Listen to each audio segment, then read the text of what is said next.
Welcome to the Ave Podcast. My first guest is the co-owner of the Skills Refinement Group and coach of the Vaughan Panthers, AAU Vaughan Panthers. Please welcome O'Neil Kamaka to the show. How you doing today, What up? sir? I'm good. How are you? I'm good. Was it Oakwood Elite? Oakwood alumni? Oakwood alumni, Oakwood Elite, Alumni. Oakwood Collegiate, whatever you want to call us. Okay. Yes, Okay. sir. Given the respect. I mean, I come from the Eastern background, but our school doesn't exist anymore. So, Yeah, Eastern Community Center. Hey, stop it. And my next guest is the head coach of Excel Hoops Prep Basketball Program and is still the reigning CFO of Team Light Skin Organization. Please welcome Randall Walter to the show. How you doing today, sir? Y'all know what it is, man. Bada bing, bada boom. I'm following up with the great O'Neil, man. I'm so blessed right now, man. What do I owe this pleasure? You're a joker. Right now, man. You're a joker. You know what I mean? I'm just trying to get it how you guys live. You're a joker. Whatever, man.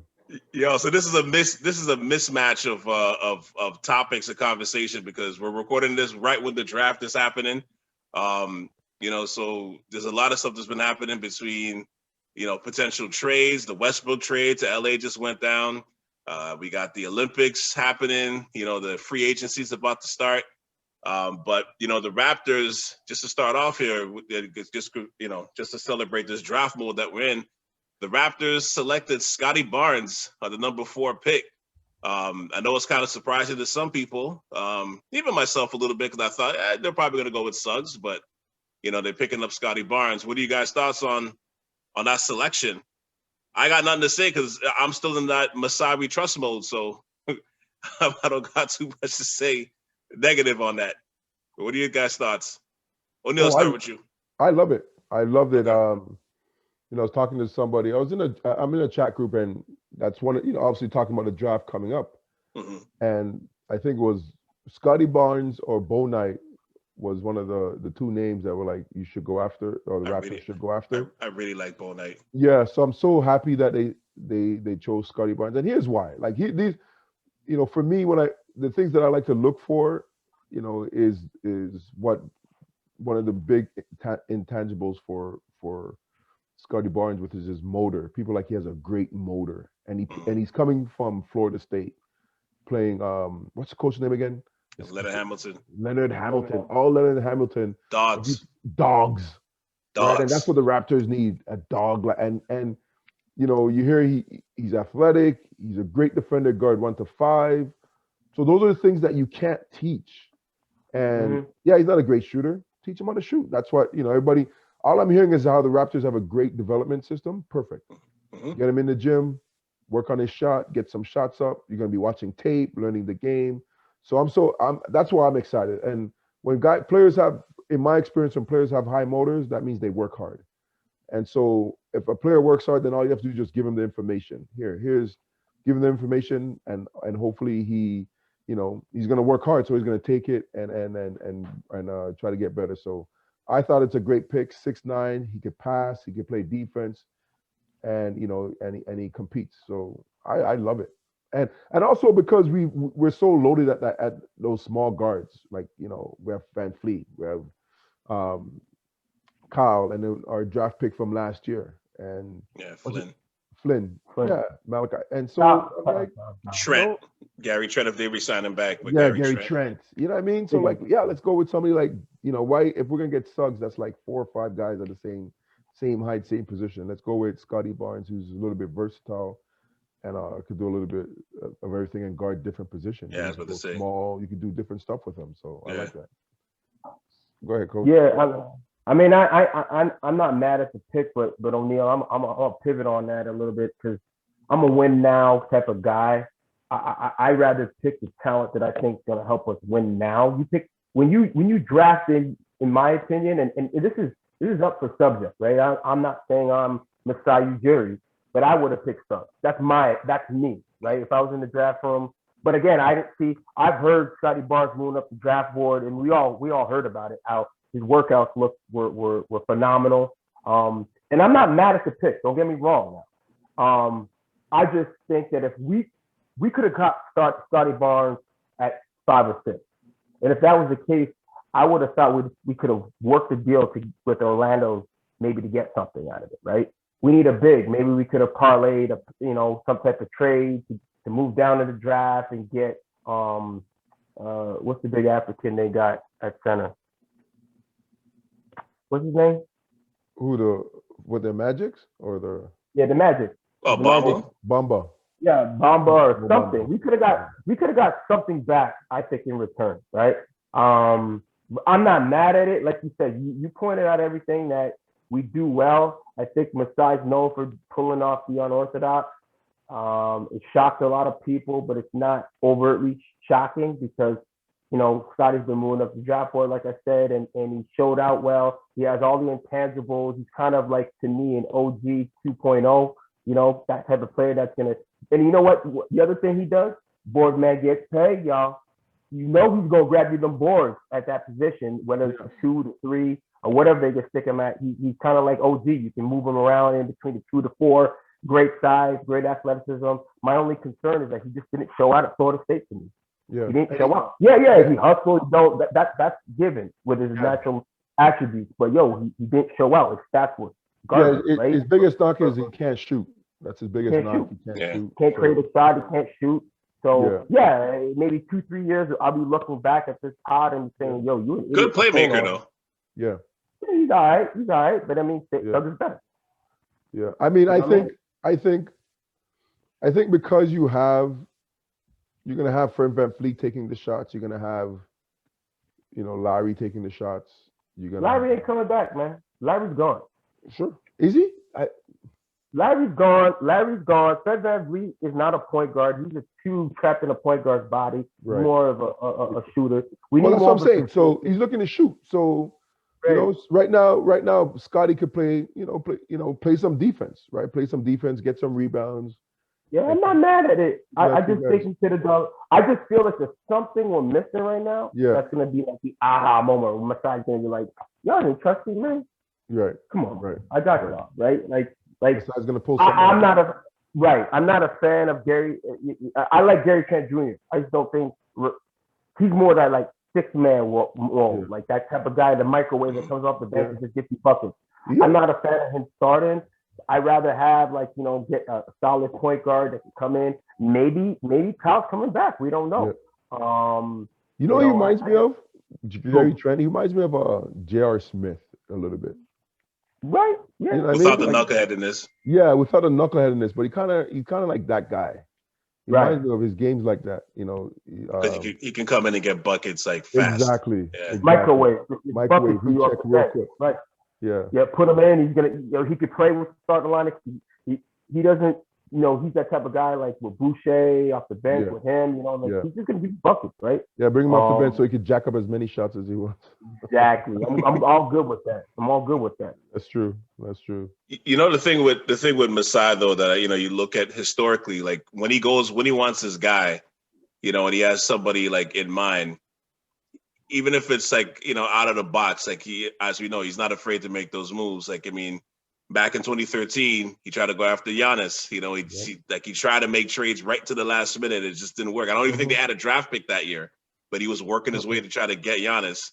He tried with Bruno. I think that was like the next chance to do it. That didn't work.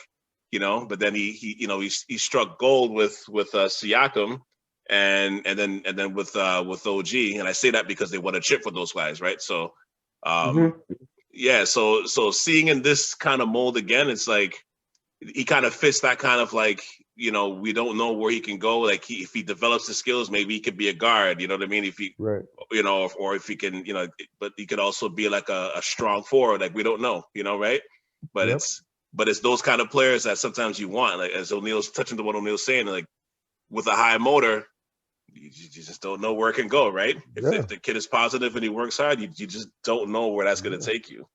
And you don't even probably with somebody like the thing about high motor guys is, and as you mentioned, Coach, is that he gets rebounds, and sometimes you don't necessarily, especially as a rookie, you don't have to run anything for him. Just let him play defense, go crash the glass, get some rebounds, get some putbacks. You get your points that way. Run the floor, start the break. Yeah. So easiest way to get points in basketball too, exactly, right? exactly. And with his he has a high motor. He's athletic. He's long. So that's easy. As a rookie, and that's how you work him in. You know what I mean? You utilize him that way until his jump shot comes along, right? So I like it. I like it. I like it. I like the pick. So I mean, wish we could have got Mobley though, but obviously I heard we tried. out. Yeah, that would have been good too. Yeah, that would have been ideal. Yeah. We tried, but again, now that the Cavs drafted Mobley, are they going to try to go up to like spend all that money to get Allen? Well, they already have him. It's whether they want to re-sign him to. They wanted to give him like 25 a year, right? Like $100 million deal. Yeah. Right, but is he a restricted free or yeah, he's a restricted. Restricted. That makes sense. Yeah. That makes sense. Yeah. So, yeah. Well, I mean, it's a good line. Like you have him, and Mobley and what's the other kid from Okoro from Auburn, who I thought like had a nice year last year too. Yeah. So it's a pretty good front line, man. Like going forward. Yeah. Especially defensively, and we all like Mobley, you know what I mean? So it is what it is. But they definitely tried. Was there any? Let's talk about Primo a bit, man. Like Josh Primo, the fact that he surprised everybody and got drafted 12th overall, lottery pick, by a sound foundation, the Spurs, which is it's basically like being drafted by the Patriots. So O'Neil, because I'm gonna show you the love today that he's a Oakwood Collegiate alumnus. What were your thoughts on his game? Like, just tell people who don't know about him, like what do you think about his game and all that? When we had so as I was saying earlier, we had Josh in grade 9, and Josh was about 6'2", right? And great kid. You could see great feel for the game. He could play, get to the rim, but again, he had the baby face, 6'2", so you knew the potential was there. You could see it in his game, the way he shot the ball. So we were very excited for him. We even, as a grade 9, we actually went to Ofsa that year, and we brought him with us. So we Anthony Miller, head coach, and we loved Josh. When we had him at Oakland, we obviously hoped that we could have had him for one more year, but his dad, they moved him to another school, and it worked out. It's perfect. Sorry, and so it was great, and I was so shocked, and I was so happy watching him at Alabama. A great catch and shoot. First year he kept it simple, didn't try to do too much. Hit him on the wing, catch and shoot. A couple of times he tried to make one dribble, two dribble, get to the rim, make a play. But I am so happy for him. Everybody had him going late first round, early second. But everything that I was hearing from the pre-draft workouts was that he was just shooting the lights out. And of course we know he got that from Oakwood, because that's what we do at Oakwood. We just snipers. Yeah, you know what it is.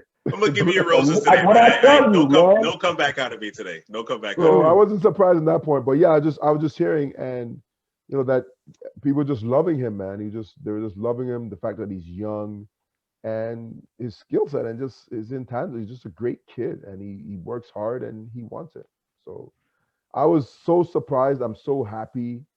I'm really, really so happy for him. Like, he's a lottery pick. It's amazing. Man, it's beautiful. What do you think of? What do you think about? It's a beautiful story, but what do you think about it, Randall? Man, I'm just shocked they went that high on him. Like he must have done something in that workout for San Antonio for Pop to say, nah, we going, because he was projected. Like, the one thing I give him props for is he was projected to go in the second round. Like, I would say even mid-second round initially, right? Mm-hmm. For all intents and purposes, his workout was just through the roof. Everybody was talking about his workout. Just like, and O'Neil said it, like he was shooting the ball well. He just projected very well. His athleticism was through the roof. And then when he played in those the pre-draft workouts, scrimmages, he put it in that work. Yeah. Right. So one of two things. It shows me that Alabama had no fucking clue what they were doing with him. Or two, that my man You know, because my man's a young boy. My man's only 18 years old. So, like, that already showing you that he has upside. So, either that or he was just so young that he just started kind of peaking late. So, one of the two. And I'm taking, you know, because he went to Oakwood, Oak Hill, sorry. I'm going with O'Neil. O'Neil developed him, and Bama just sat there and just shooting him away, right? But if my man Dwayne Washington was on here, my man Dwayne would tell you he did all the work. I don't know what Dwayne does. You know what I mean? Dwayne does all the work. He puts in that work. You know what I mean? He's in the gym. You know what I mean? But I like that point though. Like when I saw him playing at Alabama, and I get it. He's a freshman, so it's like, you know, they want him to do, but the kid could play, and he showed it. He was showing it, glimpses. I think he made good decisions. You know, he wasn't over dribbling the basketball. He attacked, shot fake, attacked, made some good decisions. So I thought, you know, as the season went on, maybe they'll loosen the reins more and encourage him to do more. But you know what? You know, the skill that's in the NBA right now that's coveted is shooting the basketball. So he's doing that great. He has a great size at 6'6", and he's athletic, and he's just a sponge, and he's a great kid. That's what I love about it. Like, kids, you know, what they're gonna give him, he's just gonna eat it up. And I was saying earlier to Calvin, like, his dad is used to work out, be a bodybuilder, big dude, right? So, you know, once he stops growing vertically, then he's gonna start filling out. And then once and you, like Giannis. Remember Giannis came in the league 6'9", 100 pounds wet. Now Giannis is going through guys like they're butter, and that's the thing with that I'm so excited for Josh, is that once he stops growing and fills out and he gets stronger, his range is going to extend, and then he's just going to body guys, just a little bump, boom, dunk on guys. So I'm excited to see, you know, to see where it goes. And I think the Spurs, that was a great pickup. I'm so happy, so happy. Yeah, man. Yeah, I mean, and that's what this thing with Pop, right? Like I said before, like, they're the NBA versions of the Patriots. And anytime a coach like that wants you, especially at that age, you're like, okay, this kid is legit. Like, I was telling the story offline where when Corey Joseph got drafted by him, and everybody was like, wow, this kid left too early and all this stuff. And then as soon as Pop drafted him late in the first round, you're just like, okay, he's gonna be a player. He's gonna be fine. Yeah. You know, it's almost like if you listen to what Pop and the organization is saying, and the coaching staff is saying what they provide to you, as long as you follow the details, you're gonna be a veteran in the league. If not a star, you're gonna at the very least, you're gonna be a long-time veteran. Exactly. Everybody who follows that, they're in the league for 10, 12 years. All you gotta do is get to your second contract, and with the Spurs, that's what's gonna happen. He's gonna get to his second contract. He's gonna be good. And again, he's a great kid, man, and I'm so happy. Like, athletic, 6'6", can shoot, and he's a great kid. He's a sponge. It's a coach's dream to get somebody. And O'Neil, he's the youngest player in the draft. Yeah, that's putting out. I mean, it is what it is. Like, the baby. Forget Steph Curry. He's now the baby face assassin.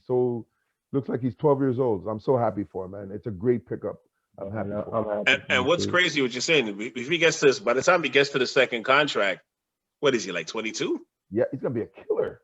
He's gonna be a kid. So I mean, if he does this right, there's at least 3 to 4 contracts. Yeah, he's gonna get. Yeah. And I mean, God forbid if he's a star. Yeah, and you know what's even more amazing is the fact that, you know, and it's a great story because, you know, his mom passed away when he was at a very young age, you know, and he was raised by his dad and his siblings. So that's why even more so it's great when great things happen to good people like Josh. And so I'm so happy. So happy. This made my night, my week. I'm just so happy. You're good. Man. Now, the only other person is AJ Lawson. If he could get drafted in the first round, that's my guy. That's my guy. Yeah, that if he could get drafted, put it in that work. Yeah, man. That kid, I've known that kid from he was in grade 7. His dad, man. Yeah, man. Love AJ. Love senior.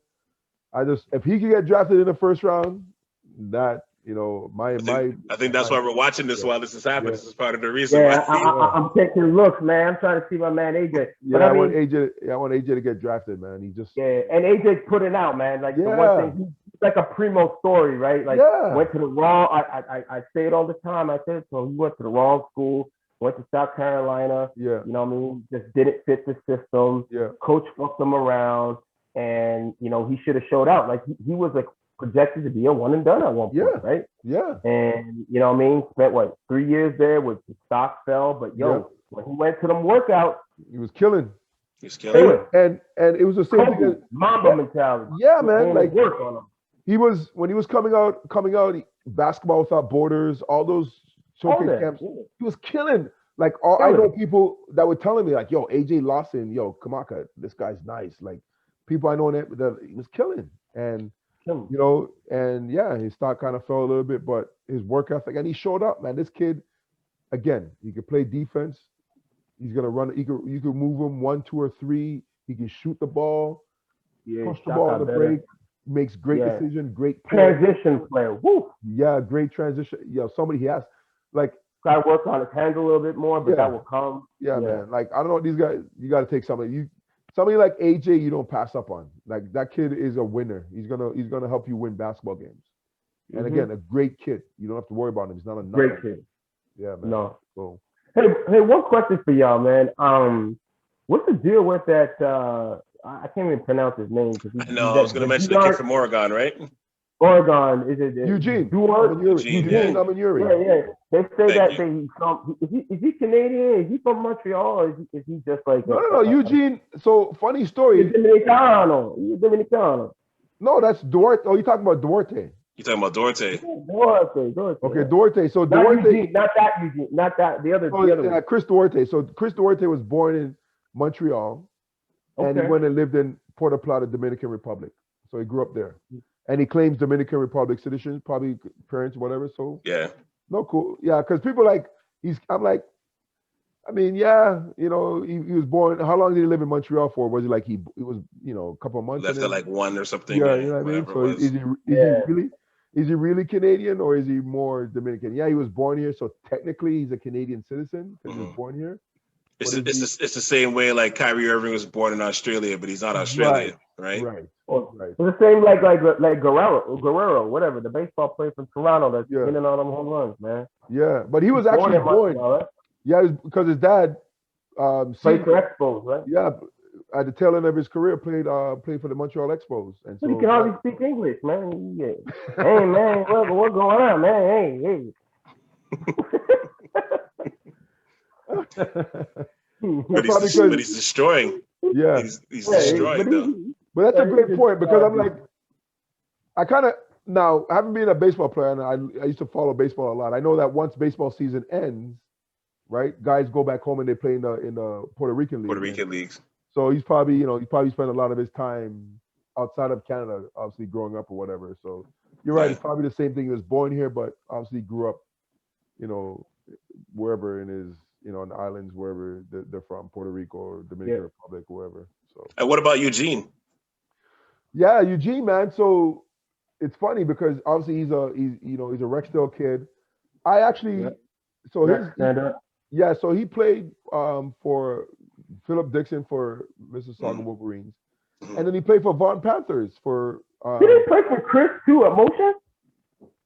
Yes, he played for Chris at Motion, and he went to West Humber. And then, and then he ended up playing for Vaughan Panthers for Tony Jackson, who this past summer. That's away. Yeah, and then I remember I worked him out. I worked Eugene, but Eugene was in grade 10, and actually Tony reminded me. He goes, "Yeah, you worked him out," because Tony, I was at George Brown coaching, and Tony asked me to work out some guys, so I worked him out. But yeah, Tony always kept telling me about him, like O'Neil, like when he was at Rutgers, he's like, Eugene's doing great, and. He left Rutgers and went to Oregon, and watching him play, and I'm like, this kid could play. Yeah. And right away, what jumped out at me is I'm like, this kid could be a Draymond Green, same size, could push the ball, great feel for the game, great basketball IQ, and he shoots the ball better than Draymond. He has better mechanics. He's more athletic than Draymond. So again, I'm like, I'm like, what am I missing? Like, somebody better grab this guy. These guys, you know what it was like too? It was like the same thing with Lugan Dortz, right? Yeah. I remember watching Luke Dortz, and I was actually at the draft when he got drafted. I was at a couple years ago with draft that RJ was in and Zion. Yeah, he didn't get drafted, right? He didn't get drafted. I couldn't believe. I'm like, yeah, I was shocked at that. This, I'm like, but they said, but O'Neil, he had offers to get drafted. He was like, at that point, he already had like known that he was gonna get signed, and he knew he was gonna make more money even though he signed. Being a free agent. He thought he was exactly. He signed more money. And I think that was kind of what happened there, and I think, unfortunately for Eugene, I think, I'm not sure he's a fringe player to get drafted in the second round. Yeah. But like him and AJ, if they don't get drafted, those two guys are going to be on NBA rosters. Anyway. Yeah. Immediately. Either on a two-way immediately. Like they're like they showed out. I don't know if I heard Eugene was up and down in his workouts, but great, like you said, a great kid from Rexdale, got that grit, got all the intangibles. I couldn't have said it better. I was going to say the same thing. Yeah. A Draymond Green type of player, hustler. Just great talent and going to jack show of out all trades. Yeah, jack of all trades, and I could see him going to like a Golden State or someone like that as a backup, right? And you know what I'm learning. I was listening to one of the shows today, and somebody brought up what you just said. Sometimes it's probably actually better not to get drafted, and then you could go. You can pick your choice of where you want to go. You have the decision to make. Yeah. So right, you make more money, you pick where you want to go, the right fit. Plus on top of that, you get to your second contract faster. That's true. Right. If you're the situation that you're in. Yeah. That's true. So you know what? Yeah. So that's good. I just hope they get picked up. I just want them to get picked up. Yeah. I just wish Dort would have got paid more. Yeah. I know. They sleep Dort on that deal, man. I don't know, man. If I was his agent, I would have been like, Yeah. You definitely got paid more. Or at least have it like an opt-out like halfway through that at the very least. But I get it though, because I always said with him, and I don't know his story in terms of how the contract situation worked out, but he gets to OKC first year. He's on a two-way contract in between the G League, and the Thunder. And then, he gets up there, he's signing multiple 10-day contracts. Then COVID hits. And, when you're on that two-way, you're like 1,000 there still. You know what I mean? You're not a millionaire. And you're sitting on that for like, because what do you make on a 10-day? Like, it's probably like 30, 40,000 or whatever it is, right? Yeah. Now you're sitting on that money for 4 months. You know what I mean? And now they come to you with like a 4-year contract that's like, the leverage is more in the team's favor. You know what I mean? So it's like, what do you do? Right. If you say no, it's like, and you get cut, now what? Like you're still 1,000 there. You know what I mean? Yeah. Like everything kind of changes. So when I look at the story, I'm like, yeah, I get it. It's just because of the timing of COVID, right? Like it's just, it just didn't work out in his favor. Where it's like, if he went through the year normal, made the playoffs, had that same impact, he could have just, you know what? No, I'm not going to sign with you guys. And somebody in free agency would have picked him up, for like a 2-3 year deal, whatever it was, even if it's like $10 million total, it would still have been way better than the 2-way contract, right? Yeah. Now I feel for him though with that aspect, but I think he's going to be fine. He just wish he didn't have to wait like another 3 years to get to that contract. That's the only thing. Right. So before we move on to like the AAU aspect and all that stuff, who's your favorite? Who do you think is going to be this? I guess quote unquote like the star, or actually let me frame it a different way. Who do you guys think like maybe is under the radar, or you like not like the Cades and stuff, but like who do you think like, okay, that kid is going to explode out of this draft that maybe not everybody's talking about? That's a good one. It's interesting.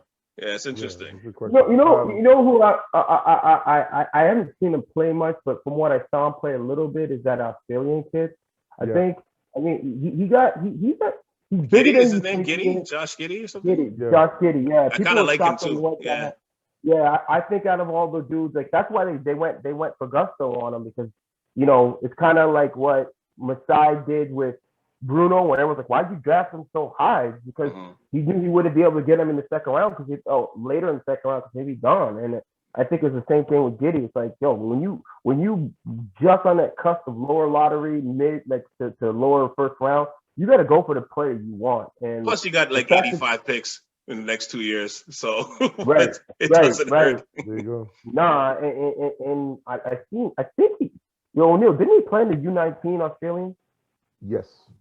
Yeah, he did, and he was my man. There was 2 players on that Australian, that U19 Australian team that was put it in that work.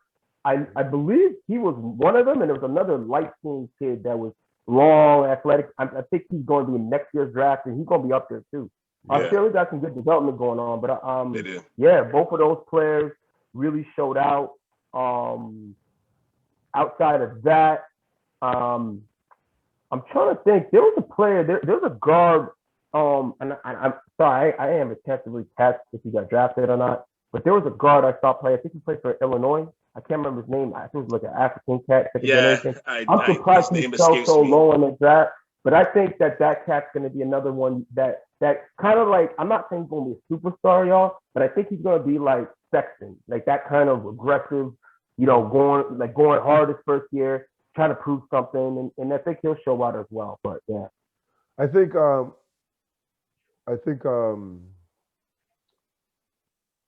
Kuminga. I like Kuminga. I do too. Did you see some of those Ignite games? Yep. Because him and Green, I was like, yo, like right away, I'm like, ooh, those kids can go. But go on. Yeah, no, I like Kuminga and I like Green. I think those two guys are gonna. I mean, Kate Cunningham's gonna do his thing. Yeah, I mean, but I think even Bo Knight, like those explosive guys, Bo Knight. Yeah, because you know why? Because I like those New York guards. Those New York guards know how to play, man. Yeah, they do, but I don't think I think that was like our era. I don't think they show out in this era. You know what I mean? Like, yeah. I haven't seen, like, I think they peak in like high school and everyone, they carry that hype into college. Sorry, man, for all my New York listeners. But yo, man, I've been playing y'all in AAU so long and I just don't see it. Call it a spade. You can call me out when you see me in down the south. Call it a spade. I don't see it. Like, you got some good New York guards. The guards come out of New York, but I feel like they fall off once they hit the league. Like, tell me one good New York guard in the last decade from New York. It's Kemba. That's the only one. Come on, man. Kemba, until you can stand up. But yo, is that even a decade? Yeah, but I do like him though. I do like Bo Knight though. Yeah, I do like the athleticism that he comes with though. Yeah, I would agree with O'Neil with those two. With Kuminga, like if Golden State decides to keep him, I think that's like just putting him in that culture and just let him like season in that culture. That's going to be interesting, because I think he's got the size and stuff. Like he's got a body that he can go right now. Like it's not. He's gonna get his man strength and stuff, but you don't have to wait like the next few years for him to get like stronger and stuff. I think he can go now, and he's still so young too, right? Yep. What position is he playing? He's like 6'6", 6'7". Yeah, so he's gonna be a shooting guard, small forward. Yeah, he's like 6'7". It's gonna take him a while. Yeah, athletic, run the floor, could defend. Yeah, like. It'll be interesting because more future wise and stuff. And I guess we got to talk about this whole thing with Westbrook going to the Lakers. Do you guys think this has an impact? I have a feeling there's like a 10% chance it might be a disaster, but 10% chance. 10%. Here's what's gonna happen. As I'm really marinating on it right now, because I wasn't like it's not like. When you hear about what was happening with, super teams in the past coming together, or, for example, the Brooklyn Nets lately, I was just like, okay, whatever. And then like Mr. Glass is always hurt. What does Chuck call him? Was Chuck new nickname for Anthony Davis? Glass Joe? Was it Glass? No, it was something because he's always in a suit. I think because he's always hurt. Oh, I forgot what he called him. Yeah, Mr. Glass.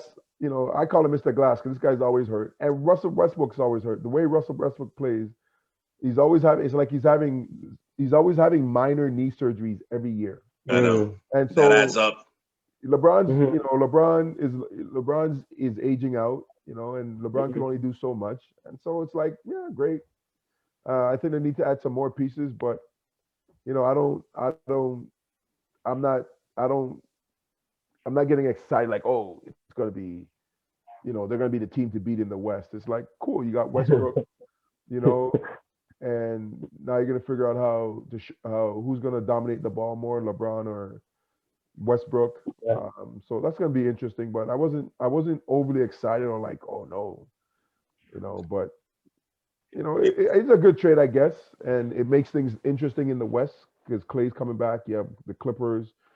You know, you have the Utah. You have Denver. You know, some really good teams, right? Yeah. So, you know, it's just just made the West even again probably the best conference. So we'll see what's up. My thing is, well, a couple of things. Number one, is Westbrook, you know, going into last season, Westbrook wanted to go back on the team where he was going to be handling the rock, you know, be close to like averaging his triple doubles again. Is that going to be his focus going to LA on top of winning a championship, or does he just not care anymore? He just wants to win. I think that's the number one fact. Is he going to be chasing boards, you know, trying to get boards off Anthony Davis? You know what I mean? Because he wants to uphold this triple double streak. You know what I mean? Like, is that going to be the thing? Like in the regular season, I'm like, I think they'll be fine. You know what I mean? Because you could use him as the gas for the team because he just has that motor. Yep. My biggest thing with Westbrook, and it's the same thing every year, is when the playoffs come, what the decision making is what is always his downfall. You know what I mean? To me, he's a great player, you know, explosive player. Like he's gonna go in the Hall of Fame, obviously, but it's just the decision making is like somebody like LeBron. Being around LeBron, is that gonna help him make better decisions, or is he like, you know, that one trick pony where he just has that one track mind, and that's great in a lot of cases, but then playoffs you gotta slow things down a little bit, you know, and just make those certain decisions at the right times, and he's just always on 1,000. Right. You know, so it's like in the regular season they're gonna need that, but in the playoffs, like to me, I'm like, how's he gonna adjust? That's it. Well, the one thing I could say is that before, remember, like when he first went to Washington, he wasn't getting all those triple doubles. He had to get those triple doubles because Beal was kind of out, and during the end of the season, when we're making that kind of last playing push, that's kind of what he has to do, and that's the, like you said, you said something that resonates. The one trick pony. That's his game where he carries teams on his own to like mediocrity. I don't know if he's going to be able to show out with this team. But one thing I can tell you is that as these, you know, you got Glass Joe and you got, you know, LeBron who's aging out, right? So during those stretches, Westbrook, if he's healthy, he can win games for you just on his own, playing that triple double way. It's the key you guys said is if they're all healthy, how's it going to fit? Yeah. I honestly thought that Brett, like, you know, in a perfect world, if LeBron could play more and AD's healthy, that Hield would have been a better fit. I agree. I was like, damn, that's a perfect fit. That's a good pick. That's what I thought too. Yeah, but then again, guys, Hield's not the tech that's going to carry your team when they both are down. Right. Or one of them's down. Because one of them's going to be down. One of the three is going to be down at one point in time. Yeah. And No, but you can still use Hield because he's such a great catch and shoot guy, right? Yeah. Right. I mean, maybe there's a play for him, then, you know? Maybe there's still a play. I don't know. Like, I thought Schroeder or someone for him. I don't know. I was definitely with you. Like, see, that got me more excited than the Westbrook, right? Because same here.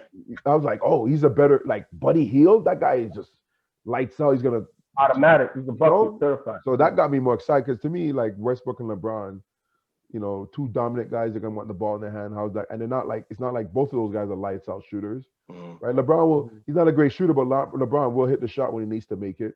Same thing with Westbrook, but can you really rely on them? Whereas somebody like Buddy Hield, now you know, if you're double teaming Anthony Davis or you're double teaming LeBron, bam, right? Buddy Hield, as soon as it hits his hand, it's gone. And plus, he can create a shot too. Plus, he can create a shot. So yeah, I would have, you know, I would have been a little bit more excited about that than Westbrook. But I agree. No, I agree with that. When I saw the Westbrook thing, I just kind of shook my head. I'm like, this is why I'm like, there's a 10%, or maybe if you could bump it up, like maybe even 20% chance it's gonna be, it may end ugly, you know. Yep. Well, the other thing you got to look at too is like I hope people don't jump all over me for this, but I find him like Westbrook just a super duper better version of Schroeder. Right? They kind of play similar, right? Like kind of like same kind of game, right? Maybe you know what I mean? Like very erratic, play at a very fast pace, just go 100 miles per hour. Yeah. He has a little bit of the dickhead in him. Yeah. Well, not that. I was going to say sometimes, you know, I'm wondering on that team, is he going to have a little bit of the Carlton Banks in him, where he's like, no, this is my last shot. Well, and it's gonna hit the shot clock. Like that's I'm a little worried about that, you know, more than anything else. But I mean, it makes the West more interesting, though. But I agree with you guys. I was more excited for Hield when I heard that. I was like, ooh, that's actually pretty good. And I guess going to the Washington side, I was telling O'Neil this earlier, but I'm like, everybody rips Kyle Kuzma. I'm kind of like, I'm kind of interested to see what happens with him. You know what I mean? Because I still think I'm one of those few people that still think he's really talented or has talent, but it's just, you know, he's kind of gone Hollywood. You know what I mean? So going to DC, I mean, DC's not Hollywood, obviously, but I'm like, is he going to carry that same mentality where he's like, you know, he's trying to be on, you know, get into the Kardashian family, you know? is he trying to still live this life, or is he trying to like really be an all-star and try to win? Right. You know, so I'm interested to see what happens with him now that like what he does under LeBron, like outside of LeBron and, you know, AD's wing and stuff, right? Like I want to see what he does there, because I think before LeBron and them guys got there, he, out of all the young talent, like of course Ingram was one of them, but I used to look at Kuzma, I'm like, yo, that kid can. I mean, I know he's not a dude. He can score though. Like that.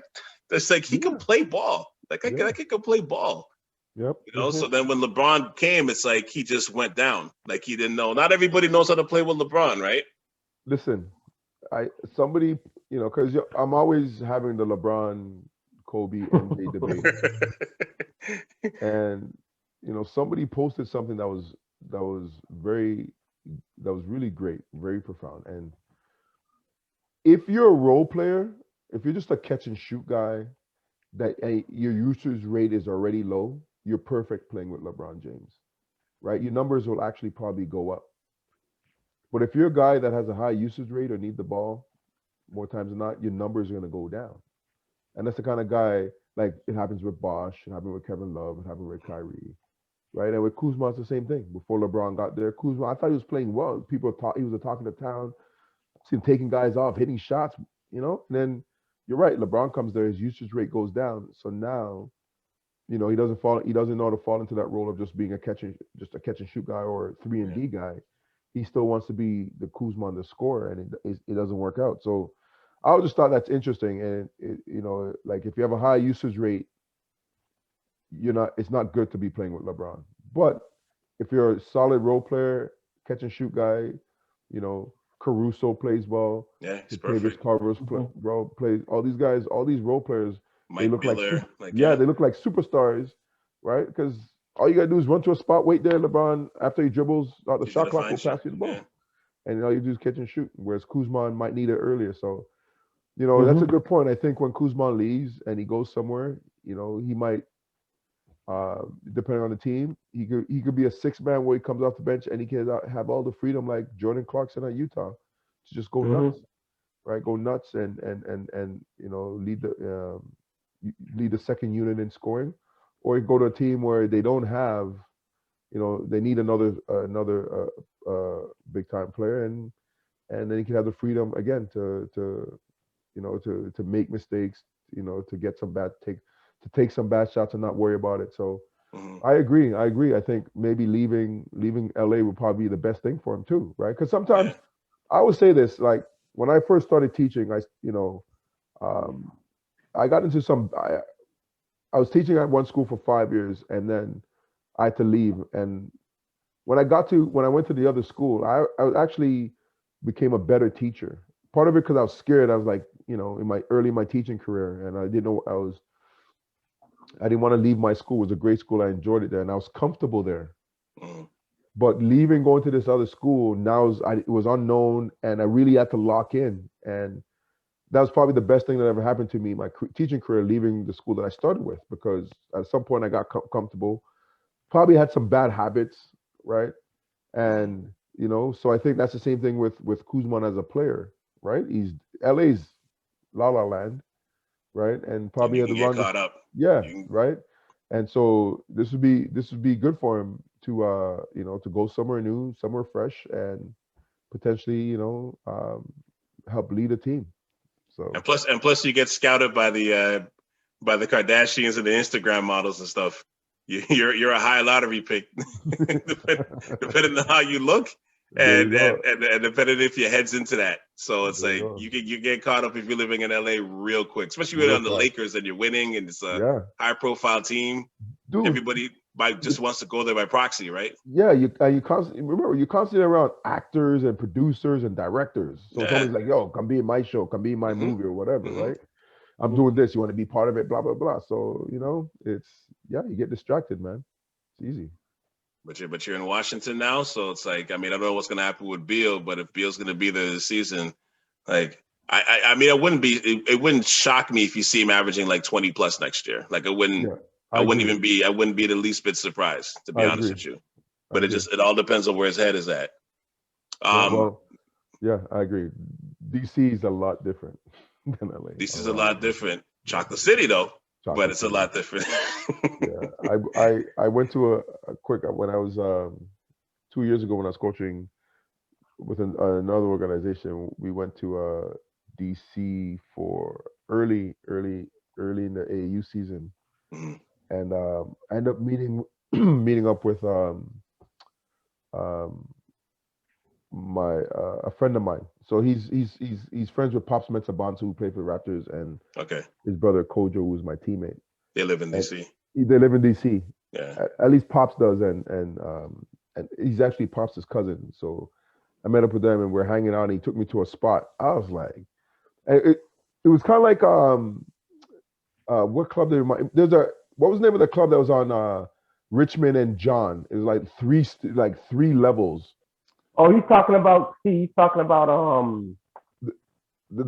we went. The club in DC like that.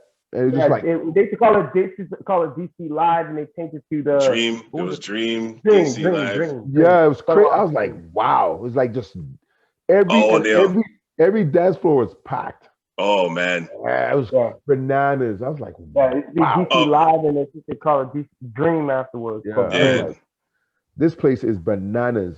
Yeah, me, Randall, we got stories that we can't tell on air. But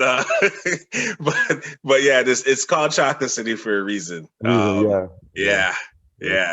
It's a great experience. Yeah, it wasn't it wasn't like it was a strip. It was just a club. No, but it's just different levels, and it was packed. Each floor was packed. Like O'Neil, let me put in perspective. We went there a few times, but we went there once for New Year's. Yeah. So imagine. Yeah. Put in perspective. Yeah. And we were like, this was like when we was all single, no family, no kids. So you can only imagine. The debauchery that went on. The stuff that happened, but I understand you bunch of heathens and sinners. So I got it. But it's one thing about DC too. I love is like the happy hour spots and stuff like that. That stuff to me, I always thought was like is really cool when you go there and it's just. Everybody's looking like you, and it's like, and it's professionals and, and all that stuff. You're just like, damn, like, this is nice. Like I always said that, like, if I was to move to the States, I always said DC would be like a place that I would strongly think about. Yeah.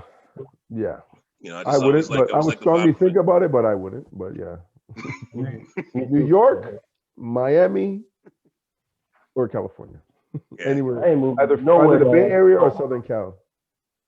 So, I ain't moving nowhere that got snow. Nowhere that got snow or that got snow. What you say? That got snow. That got snow. I hear you. I hear you with that too. I'm just saying if there was a place that has snow, I'd rather DC because there's a snow as much as it does like as opposed to like New York or Northeast or whatever, right? Right. So with like the AAU season ending, right? For both of you guys, and I know you O'Neil, like I was gonna ask you to kind of take us behind the curtain of like your experience because I know you were in the States for like basically was like a month or something like that, right? My team was. I wanted to go, but if I wanted to stay married, I think we're in the same position, man. Yeah. So the team was down there for a month. They went down June. Which team on there left? So because technically with North Toronto, but obviously they weren't doing anything, and going into 17U. Most of the guys we have really 4 guys that can go. The other guys, they're more Canadian CIS guys. So, and they weren't looking to, they're already looking to go to CIS school. So I just took my guys over to Vaughan Panthers with Tony Jackson, because I know he had some 17U guys, a couple of guys, 4 guys that can, that were looking to come back for their 5th year and trying to get D1 scholarship. So, and based on everything that was going on with COVID, it was just the easiest thing to do. And because I had the option of going with Red Rush as well in Montreal with my guy. Oh yeah, my man, Denver Reed. Berkey. We all know Berkey. Yeah, Berkey. Oh, Berkey. That's okay. Yeah, Shout out to Berkey, man. Shout out to Berkey. Yeah. So, but because initially I was talking to Berkey, but then I was like, you know what? Again, the rules are always changing. We don't know what so it was easier. So I just went with Vaughan, and they went down June 5th, and they stayed at Combine Academy, which was they're ranked number 5 in prep school on a number 5 for prep schools in the United States this past year. They have like 6 guys that are like high D1 players. One of them plays for CP3. So that's and they're actually all returning. And so what Combine Academy was doing, it was allowing for different teams. There's baseball that was there. Bounce was down there. Bounce 16U and 15U were down there. So a lot for different teams, stay at the dorms, work out in the gym. You had access to the gym 24/7. Like literally a couple of our kids, went into the gym and was like shooting from like 2 a.m. to 5 a.m. It's like, that's crazy. And but yeah, so it was cool. It was a good experience in that sense that they were down there training. Jeff McGinnis, who coaches the national team. So they have like 4 different teams.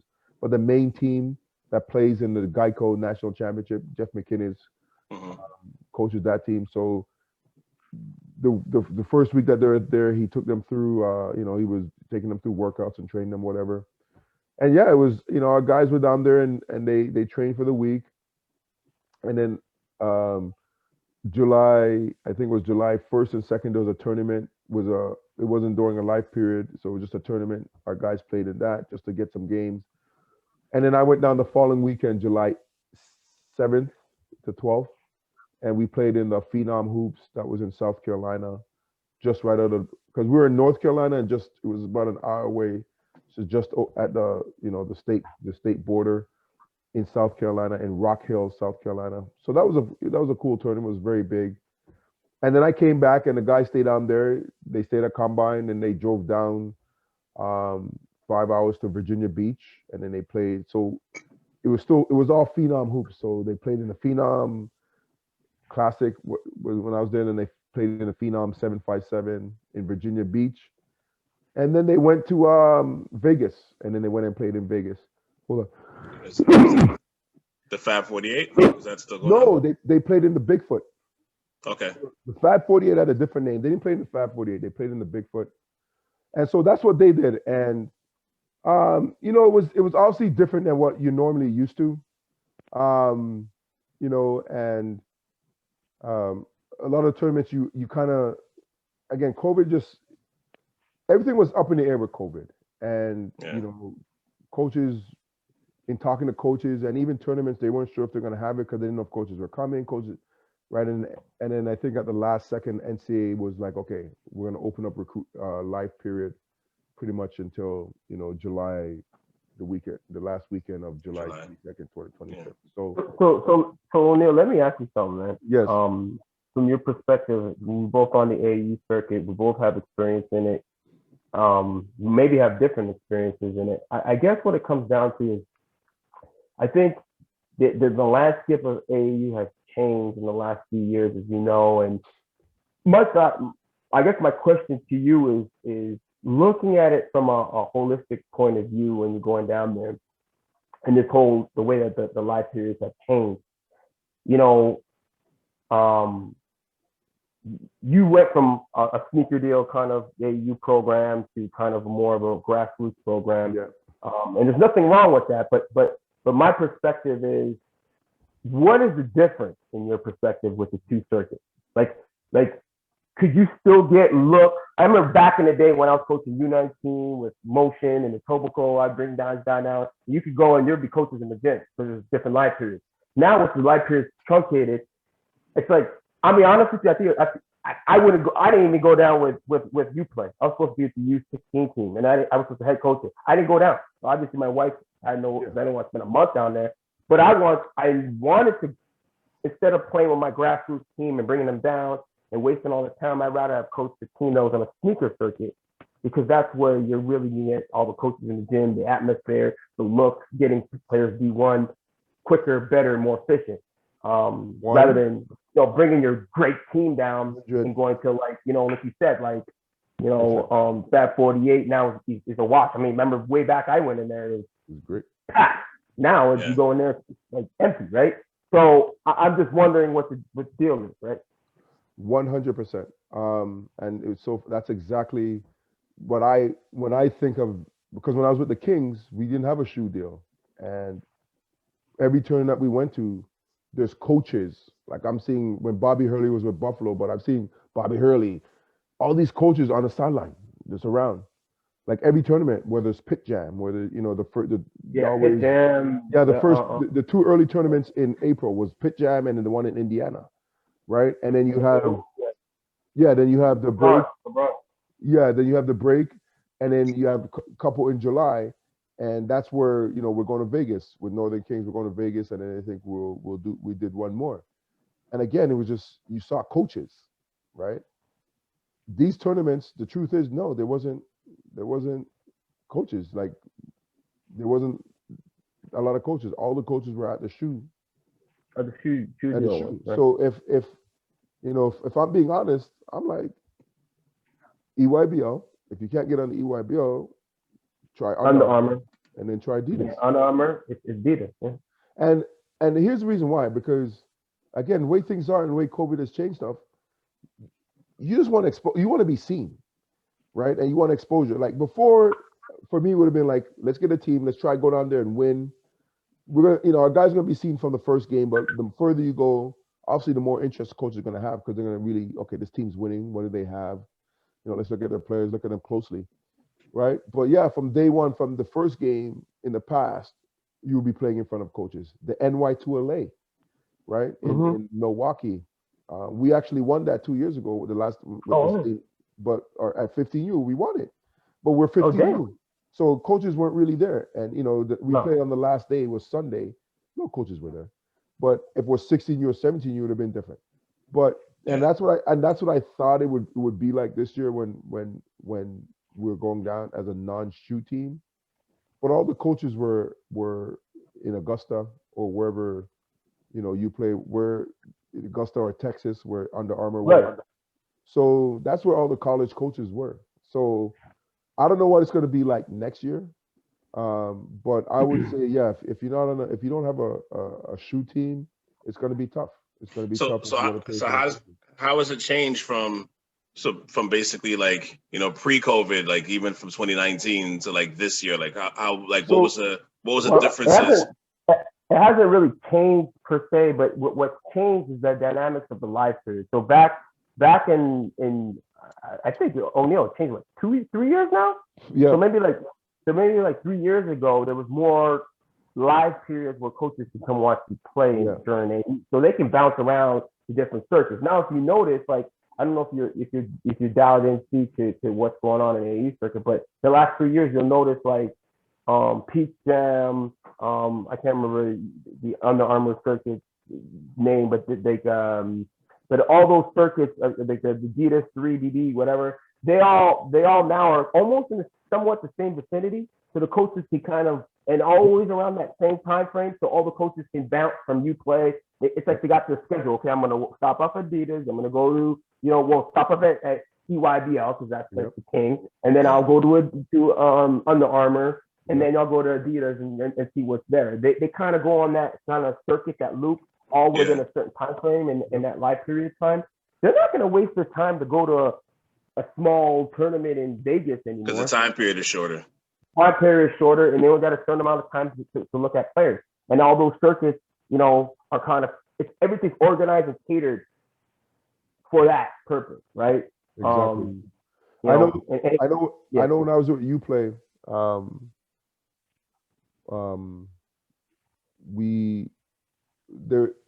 so you had all the shoe circuit in one city, right? So it was in Indianapolis, Indiana.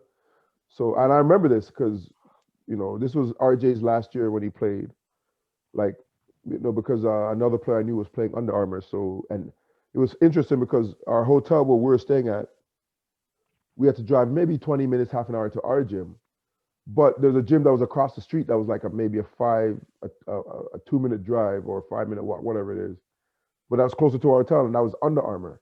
So they had all the shoe circuit in one city, and like you're saying, coaches they'll leave EYBL, go drive over to Under Armour, go drive over, and Adidas was probably playing further somewhere in Indiana, and so you just had, it was easier for the coaches to go around. Everything was just in one spot, or one city, and they could just leave and just drive around and hit up and see. Even the smaller ones or the smaller shoe deals, you could shoe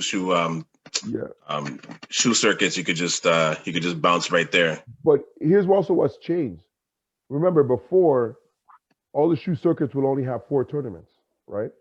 So they'll have their like 2 in April, 1 in May, right?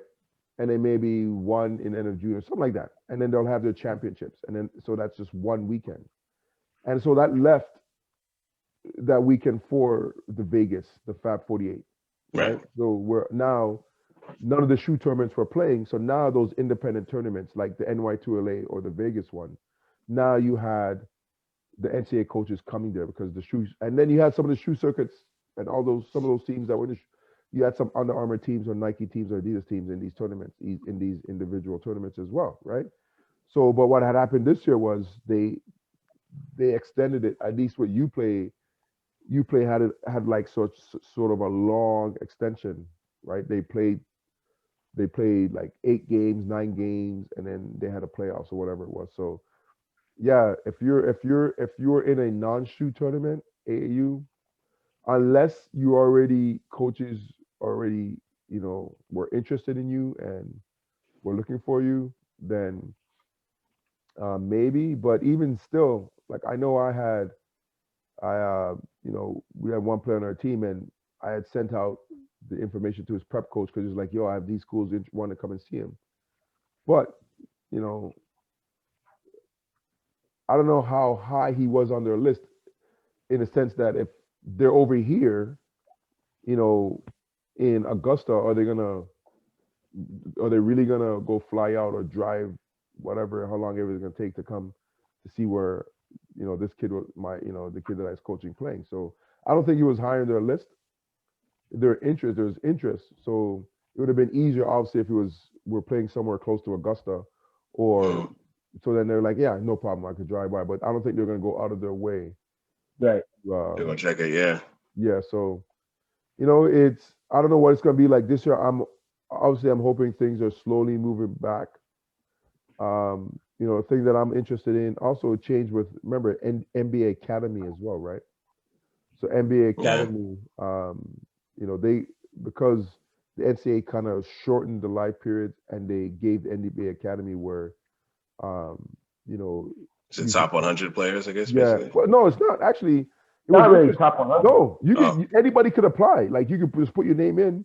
At least the first year that they did it, I know that we're getting emails for all the parents, like just sign up. And I know only one player took advantage of it. And sure enough, he was getting schools interested in him, right? He went to the Illinois because they're having an NBA academy in different parts, and all the D1 coaches were in one spot, right? So that's how NCAA was sort of cutting back on the life period. Yeah.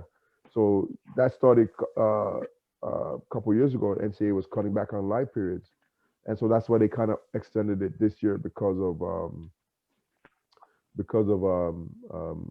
what happened with COVID. But yeah, if you're not in the shoe cup, if you're not EYBL, AAU, or the gauntlet, but it's more EYBL and AAU, then it's tough, man. It's gonna be tough to get looks from the coaches. And do you think like, is it going to be like this going forward, or do you just think just because it's COVID's time still, I think everything is a little more truncated? Yeah, I think it's. I don't think it's going to go back because the monopoly now, the shoe companies want the monopoly. Yeah. Right. Yeah. So why would they switch the format? Because what it seems like they've done, and you could probably confirm this more than I could, is that they turn those circuits into more like quote unquote leagues, so that they're not like O'Neil said, before it was all truncated into like maybe 1 or 2 weekends. Now it's stretched over every live period. Yep. So it's like a league now. Like they like, okay, you win this first session, you go on to the second, or you win the second section, you go to the last session, right? So you got to qualify the peak jam. You got to play these two. You got to qualify for the last, right? So. And then the teams that don't qualify, maybe the last live period, there may be some more tournaments coming on, right? Where they kind of mix match it, right? Where they have like elite teams playing it. Like, doesn't matter what sneaker, deal you're with, they go down to whatever, that tournament in Florida now. So I think they're starting stuff like that in per se. But it all matches up with live periods at the end of the day, man. Yeah. So, yeah, and, again, the NCAA cut the live periods, and they created they sanctioned where you can go. Like, so they made the NBA Academy. They created that thing. So now you have all the coach, and NCAA was doing that sort of to screw up the shoe companies, right? Yeah. They kind of created. So I don't know what's going to happen. That's a great question. I don't know because again, there wasn't the reason why they extended the live period because the NCAA had cut it.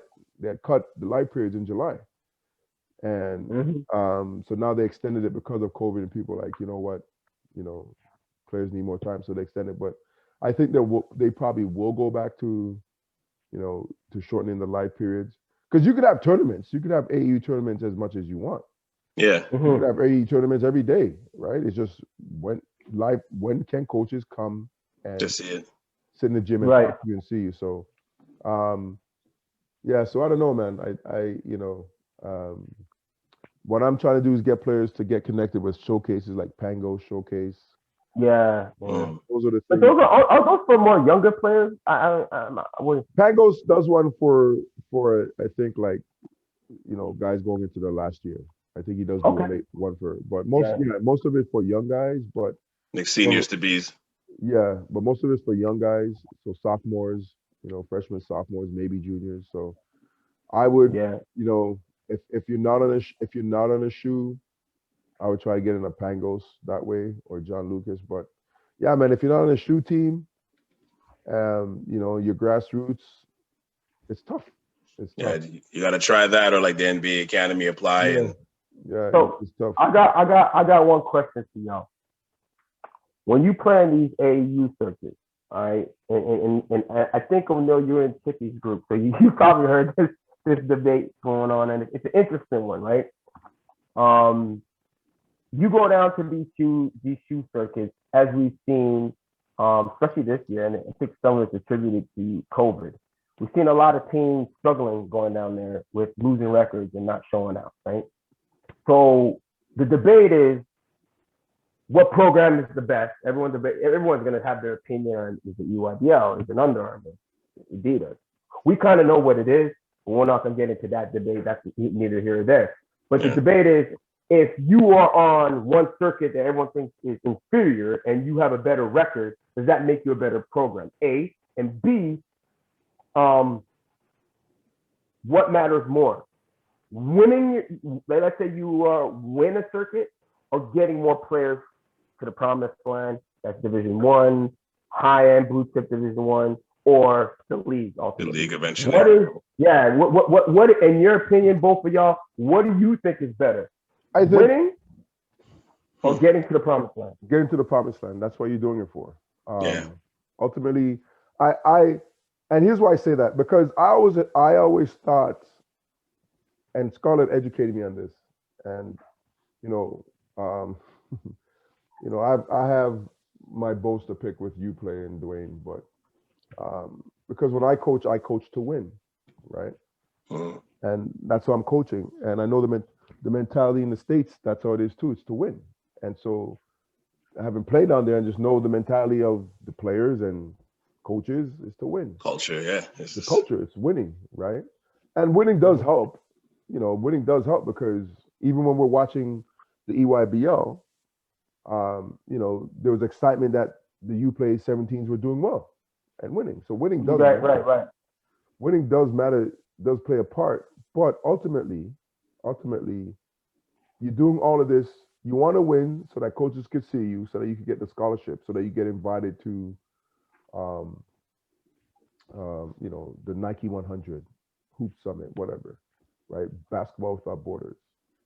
So in my mind, I thought, if you're winning and coaches see, because in order to win, you have to do good things. You're scoring the ball, you're making the right plays, you're playing together, you're playing hard, you're doing all the things that go into winning, and coaches will see that and they'll love you. Good habits. But what I was educated on, and Scarlett brought up a good point, was really coaches they already know the players that you want. Jerome is in the chat group and Coach Blunt's in the chat group, and they confirm it's like, really, we're not looking at the team's record. We just know we're looking at the player. We're gonna go check the player, and we want to see if he's a fit for our program. So winning plays. So I would say winning plays a small part, but ultimately to me, AAU is about exposure. Yeah. This is how I see AAU. 14, 15. You might want to get exposure for a prep school in the States. You want to go, if they see you at that age, then you can reclass and maybe go to a Huntington or Oak Hill or whatever. Once you get to 16, 17, the exposure you want is D1, to get a D1 scholarship, and, to go play for a Power 5 conference if you're good enough, a mid-major if you're good enough, and then ultimately to get to the NBA. That's how I see AAU. So if you're bringing down a team at 14, 15, exposure, you want to get them to see, just get over that, the allure of playing against kids in the States. So our Canadian kids get used to playing against them. But also your kids that can go. And prep school is not for everybody. Because when I talk about prep school, I'm not saying every Canadian. Prep school is for the best of the best, because steel sharpens steel. So, and one thing I've learned coming up, why if you go down to the States, and a lot of other countries do this, if you take your best and you let them play against the best early, then they're in front of NBA GMs and scouts. So they get invited to Basketball Without Borders. They get invited to Nike Hoop Summit, like AJ Lawson, like Josh Primo, right? Like Keon Ambrose, like Charles Badiako, Jamal Murray, RJ Barrett, Ignas Brzezikis. All these guys, they all got invited to those things, and they're able to play in front of NBA scouts and GMs. So that's what AAU is to me. And so where I did put an onus on winning, because I'm like, if you win, and it's more important definitely at 16U and 17U, because you're really going up against, every team if you're beating some good teams, you're probably going to get at least one pro. And, Scarlett brought up a good point. He's like, on the EYBL team, every EYBL team has potentially one pro on their team, one NBA guy. So potentially, they normally do. Exactly. Because right? if you don't, they're gonna put look what happened to look what happened to Bounce. Right, I get it. Exactly. Right. They want winners, and that's another reason they want high level players. just that they're not winning, they didn't have any horses. You're right. Yeah. Potential leaguers, right? Yeah. Correct. Projected leaguers, let's say. Projected leaguers, right? Because it's best for EYBL as well. Because again, if you have leaguers, that's going to bring high level D1 coaches. It's good for your thing. Your program. It makes it's common sense. They're paying to come and see, right? See these kids. So, it's winning I would say winning plays a small part. So yeah, if you're winning in the gauntlet, that's good. I think that's only good for bragging rights, right? Like you could come back here and brag that we won. Like for if you want to get future kids, like listen, right. This is what we're doing. You go on social media, post all that stuff. But the truth is, if I'm doing Washington, like Scarlett just posted it, Scarlett just posted a picture in her chat group. I'm posting a picture of doing Washington with Josh Primo, who just got drafted. Yeah. Right? I'm posting a picture of doing Washington with let's say AJ Lawson, or with Shea Gilgeous-Alexander, or with RJ Barrett, right? That's what I'm doing. Because this is what kids want to get to. So, I think ultimately you want to get to the NBA. You want to get that D1 scholarship and get to the NBA. So, yeah, I think if you're going by that, it's like, because to me it's a no-brainer. When kids say to me, I want to go to the NBA, I'm first of all looking at how good you are, and I'm like, okay, what's the best place to put you in that position to get you to the NBA, right? So if I have kids that I think could play, I might reach out to Tony Mack at AI. Right. There's like 5 or 6 guys that went to AI that are in the league. That's not rocket science, man. If I think you could play there, I'll reach out to, Jesse Tipping, Tony Mack. Listen, take a look at this kid. Let me know what you think. If you like him, take him. If not, no problem, right? If I think he could potentially play there, that's it. If AAU, I'm like, listen, I was talking to Scarlett. Could reach out to Dwayne. I got potentially 2 kids that I think could go, right? Yeah. Take a look at them. So, it's the kids say this is where they want to go, irregardless of how you feel about it. It's what's gonna put this kid in the best position to get them there. But not everyone O'Neil has that mindset. That's the problem. Yeah. But you know what the thing too is, when I developed that mindset when I just realized, don't make things personal. Just keep it business and try not to make it personal. Think about business, and when you operate from that perspective, then everything is fine. But when you make things personal, because I'm sensitive, people are sensitive, and sometimes your feelings get hurt. But you got to understand: is this more about you, or is this more for what's better for the kid? The kid. And, well, I think what happens, it depends on what's at stake for you. Like the people that take it personal, I understand. Yeah. Because some of them, it's their absolutely, like, I hate to say it's their livelihood. Like they live off of these kids, right? So if they lose, especially the ones that are on a sneaker deal or potentially on one or fighting for one, like they lose a blue chip player. Like no, like let's call it spade a spade again. Like if Elijah Fisher went to UPlay, like grassroots is done, finished.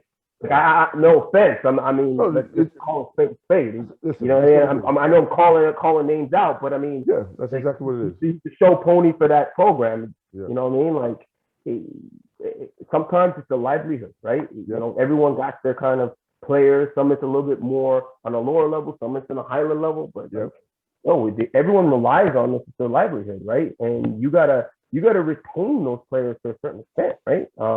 To keep your program going and to keep your deals going, right? Because if you don't got any show pony, they're gonna be like, yo, I'm gonna find someone else who's gonna get it from you. Exactly. But I think at the end of the day, it is, I mean, even when our generation, where it was like, it was all primarily the big camps and stuff, it's really just about the exposure for the kids, right? So I would say it's probably that more than anything. Like I remember it's years ago, a long time ago, but when like a camp that I was at, I remember we lost every game.